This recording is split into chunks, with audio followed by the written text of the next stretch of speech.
All right, so have you ever looked at a company or maybe a project that's just crushing it, right? Everything looks perfect. And then, out of nowhere, it just catastrophically fails. It's the kind of thing that keeps leaders up at night. Well, today we're going to pull back the curtain on those invisible forces, the things that cause even the best systems to completely collapse. Let's get right into it. Systems don't fail loudly. They fail politely. I mean, think about that for a second.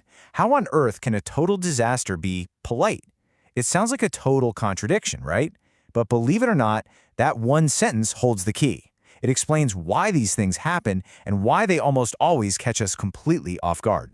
So a polite failure isn't some big, loud explosion. It's more like a slow, silent decay. It's the kind of problem that doesn't trigger any alarms. Nope. It just happens quietly, in the background, slowly eating away at the foundations of a system, while on the surface, everything looks totally fine.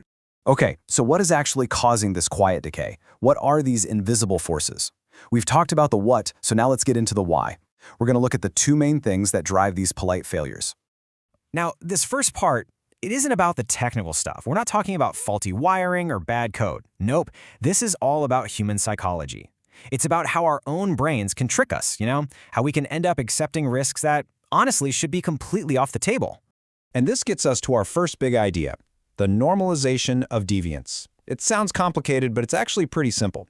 Think about it like this. Someone bends a rule, just once, and nothing bad happens. So they do it again and again. And before you know it, that deviant behavior, it's just the new normal. What was once a huge red flag is now just business as usual. And look, this isn't just some academic theory. This concept came from a very real, very tragic event. A sociologist named Diane Vaughan actually came up with the term when she was investigating the Space Shuttle Challenger disaster back in 1986. And her work completely changed how we think about why big systems fail. And what Vaughan found was frankly shocking. The disaster wasn't caused by some evil manager ignoring warnings. No, it was caused by really smart, well-meaning engineers and managers who were just following the rules. The problem was the rules themselves had become deeply flawed. See, on earlier flights, they noticed damage to these things called O-rings, but the shuttle always came back okay. So over time, this known flaw went from being a stop-everything red flag to just an acceptable, manageable risk. The definition of what was safe just kept stretching and stretching until it finally snapped. Okay, and going hand in hand with this is our second big concept, ethical fading. Here's the deal. When the pressure is on to hit a deadline or a big business goal, those really important ethical questions, stuff like, hey, is this actually the right thing to do?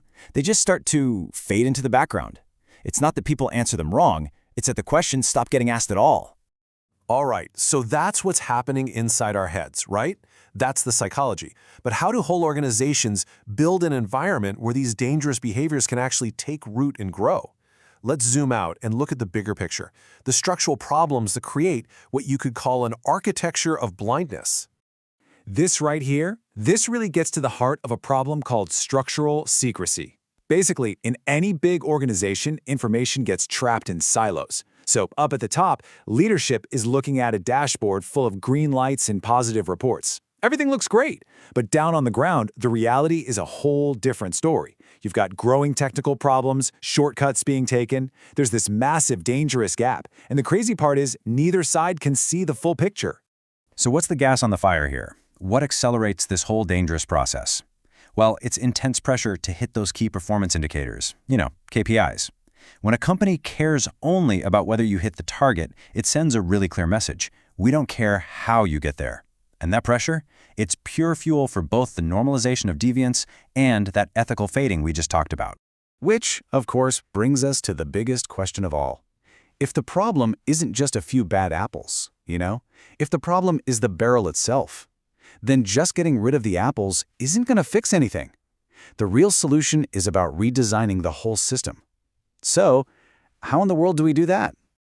And the key here is that the solution can't just be some crisis plan you pull off the shelf after things go wrong. No way. It has to be a proactive design strategy. It's all about building a system that's designed from the ground up to be resilient to all those human and organizational pressures we've been talking about. The answer really lies in something called governance design frameworks. Now, the best way to think about this is to picture them as structural guardrails. I mean, you don't just put up a sign on a dangerous mountain road that says, drive carefully, right? No, you build a physical guardrail to actually stop cars from going over the edge. Well, these frameworks do the exact same thing, but for an entire organization.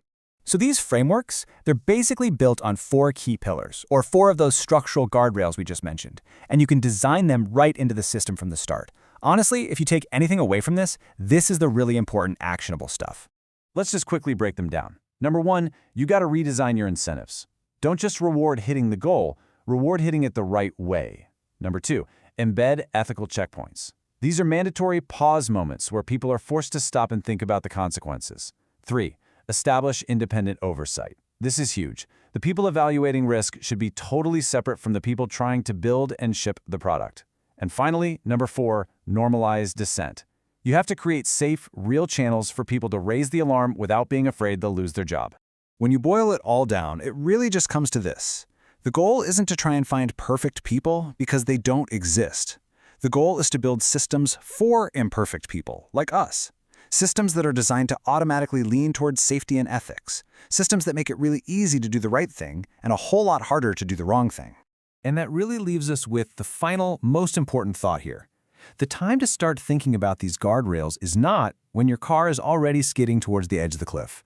The right time, the only time really, to build for ethics and resilience is right at the very beginning, when you're first designing the system and figuring out what gets rewarded. That is how you prevent these polite failures before they even have a chance to start.